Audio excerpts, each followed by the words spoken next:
అప్పులు ఇవ్వడం వల్ల లాభాలేంటో చెప్పు. అప్పులు ఇవ్వడం వల్ల చాలా మంచి మంచి లాభాలున్నాయి మేడం. ఆ లాభాలేందో దాని వెనకాలన్న బాధ ఏందో అప్పులు ఇచ్చినోడికి మాత్రమే తెలుస్తుంది. ఫస్ట్ లాభం పొద్దునే వాకింగ్ చేయాల్సిన అవసరం లేదు. అప్పు తీసుకున్నోని ఇంటి చుట్టూ తిరిగి తిరిగి వాకింగ్ జాగింగ్ రెండు అవుతాయి. రెండో లాభం పైసలు తీసుకున్నాడు టైంకి ఇవ్వకపోయినా ఫోన్ ఎత్తకపోయినా బీపీలు బర్ర పెరుగుతాయి. మూడో లాభం చిన్నప్పటి నుండి ఉన్న దోస్తానమైనా చిటికలో శత్రుత్వంగా మారిపోతుంది. నాలుగో లాభం పైసలు తీసుకున్నాడు దొంగ లెక్క దొరకకుండా తిరుగుతా అంటే అప్పిచ్చినోడు పోలీసు వాళ్ళు లెక్క వాని వెనకాల పడి తిరుగుతా అంటాడు. ఐదో లాభం ఇయ్యాలి ఇత్తా రేపు ఇత్తా వచ్చే నెల ఇత్తా అని వాయిదాల మీద వాయిదాలు ఎత్తా అంటే ఆ వాయిదాలను నోట్ చేసుకుని వాళ్ళని ఫాలో కావాలి. ఆరో లాభం అప్పిచ్చినప్పుడు అన్నా నువ్వు దేవుడు అన్నా అంటాడు. అదే ఇచ్చిన పైసలు తిరిగిమని అడిగినప్పుడు పైసలు ఎటన్నా దెంకపోతానయా ఊక దయం లెక్క బీక్క తింటానవా అంటాడు. ఏడో లాభం అప్పులు ఇచ్చినోడికి ఆ పైసలు అత్తయా రావా అని బుర్రంతా ఖరాబ్ అవుతా ఉంటది. రోజు రాత్రి నిద్ర కూడా పట్టదు. ఎనిమిదో లాభం అప్పిచ్చే ముందు అర్జెంట్ ఉన్నదన్నా హాస్పిటల్ అవసరం ఉన్నదన్నా చెల్లె పెళ్లి పెట్టుకున్నామన్నా అని ఎంబడి మరీ అడుక్కుంటారు. ఇచ్చిన తర్వాత నాకు అర్జెంట్ ఉన్నదిరా నీ నీడ కట్టాలరా నీ నాడ కట్టాలరా అని ఇచ్చినోడు ఎంబడి పడతాడు. కానీ వాడు మాత్రం అస్సలు ఇయ్యడు. తొమ్మిదో లాభం అప్పియడం వల్ల మనుషుల రంగులన్నీ బయటపడతాయి. ఇచ్చే ముందు ఒక మాట ఇచ్చినాక ఇంకో మాట మాట్లాడతారు. ఆ టైంలో ఎవరు ఎసంటోళ్ళు అని చాలా క్లియర్ గా అర్థమవుతుంది. పదో లాభం పొద్దున్న లేవంగానే రాజుకి అంత ఇచ్చినా రమేష్ కి ఇంత ఇచ్చినా రవికి అంత ఇచ్చినా అని బుక్ తీసి మరీ లెక్క చేసుకుంటాడు. కానీ ఆ పైసలు వాళ్ళు ఇచ్చేది లేదు బీరువా నిండేది లేదు. 11వ లాభం వడ్డీ కాశపడి అప్పులు ఇస్తే అసలు పైసలు అటే పోయినాయట.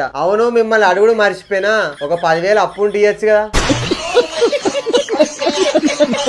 అప్పులు ఇప్పించడం వల్ల లాభాలేంటో చెప్పు. అప్పులు ఇచ్చినోడికి తీసుకున్నోడికి ఏమో గాని ఇప్పించినోడికి మాత్రం చాలా గట్టిగా లాభాలున్నాయి మేడం. ఆ లాభాల వల్ల అప్పుడప్పుడు మోసమర్రదు కూడా. ఫస్ట్ లాభం అప్పు ఇచ్చినోడు ఇప్పించినోడికి టిక్క ఫోన్లు కొడతాడు. వీడు తీసుకున్నోడికి ఫోన్ చేస్తే వాడెత్తాడు. ఆ తర్వాత మిస్డ్ కాల్స్ నంబర్ మాత్రం 10, 50, 90, 100 అని టకటక పెరుగుతూనే ఉంటాయి. అంతేగాక 100, 150, 200 బీపీలు కూడా అంతే స్పీడ్ లో బర్ర పెరుగుతుంది. రెండో లాభం అప్పు ఇచ్చినోడు పైసలు ఏమైందని ఇప్పించినోడిని అడుగుతాడు. ఆ తర్వాత ఇప్పించినోడు తీసుకున్నోడిని అడుగుతాడు. పైసలు అడుగుతాడు వాడు ఏమైందిరా అని. ఇక ముచ్చటిన్నాక వాడు ఆస్కార్ లెవెల్ స్టోరీలు చెప్పుడు స్టార్ట్ చేస్తాడు. అండ్ రేపిత్తా ఎల్లుండి ఇత్తా అని వాయిదాల మీద వాయిదాలు ఎత్తాడు. ఆ తర్వాత వీడు చెప్పిన స్టోరీలు వాయిదాల ముచ్చట్లన్నీ మళ్ళా వాడు తీసుకుపోయి అప్పులు ఇచ్చినోడికి చెప్పాలి. మూడో లాభం అప్పులోడు ఊకి అడిగేది ఇంట్లో చూసి అవ్వా పెండ్లం నీకే గతి లేదు లంచ కొడక ఇంకా అప్పులు ఇప్పించే అంత పోటు మొగను అయినవా ఊళ్ళో నువ్వు ఏవాడి నా ఇజ్జత్ అంతా పోతాంది అని ఆ నుంచి అమ్మ వరకు పచ్చి బూతులు తిడతారు. ఆ బూతులన్నీ నిన్నాక ఒక్క మాట కూడా ఎదురు మాట్లాడకుండా నోరు మూసుకొని కూర్చోవాలిగా. నాలుగో లాభం మొదట్లో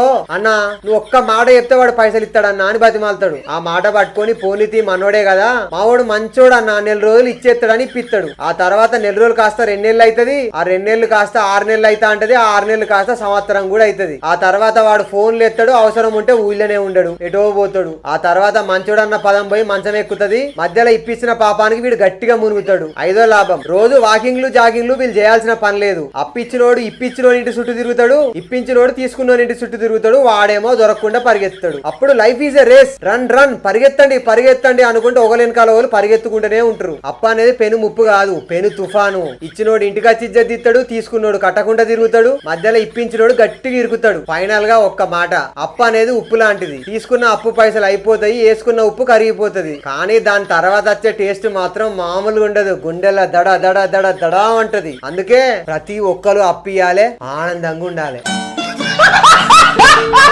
అప్పులు చేయడం వల్ల లాభాలేంటో చెప్పు. ఉంటాయి మేడం అప్పులు చేయడం వల్ల చాలా లాభాలు ఉంటాయి. ఫస్ట్ లాభం లేవడానికి అలారం అవసరం లేదు. పొద్దునే అప్పులనోడు ఇంటికి వచ్చి మరి సుప్రభాతం సురువు చేస్తాడు. రెండో లాభం ఫోన్ రింగ్ వినబడితే చాలు హార్ట్ కు హార్ట్ అటాక్ వచ్చినంత పని అవుతుంది. మూడో లాభం ఇంటికి ఎవరు వచ్చినా సరే ముందు కిటికీలో నుంచి చూసి అలవాటు మొదలవుద్ది. నాలుగో లాభం కొత్త నెంబర్ నుంచి ఫోన్ వస్తే చాలు అది తెలిసినోందో అప్పులోందో అర్థం కాక బుర్రంతా తికమకైతుంది. ఐదో లాభం చుట్టాలు ఎక్కడ కనబడితే బాగున్నావా అని అడిగితే ఎక్కడ వీడు మమ్మల్ని కూడా అప్పులు అడుగుతారేమని చుట్టాలకు చెమటలు పడతాయి. ఆరో లాభం ఇంటి ముందు ఎవరిదన్నా బండి సౌండ్ వినబడ్డది అనుకో గుండెల్లో లబ్డబ్ అని డీజే డాన్స్ ఎత్తది. ఏడో లాభం జేబులున్న కొన్ని పైసలు కూడా ఖర్చు పెట్టాలంటే చేతులు గజగజ వణుకుతాయి. ఒత్తుకొని బతకాల్సి వస్తుంది. ఎనిమిదో లాభం ఎటన్నా పోతాంటే అప్పిచ్చోడు ఎదురుపడ్డాడు అనుకో స్పాట్ల కొత్త అబద్ధాలు చెప్తాడు. మనం ఊహించినంత పెద్ద కథలు కూడా చెప్తాడు. తొమ్మిదో లాభం అప్పులోని ఎక్కడన్నా దూరం నుంచి చూసిండు అనుకో ఎంబడే రూట్ మారుతాడు.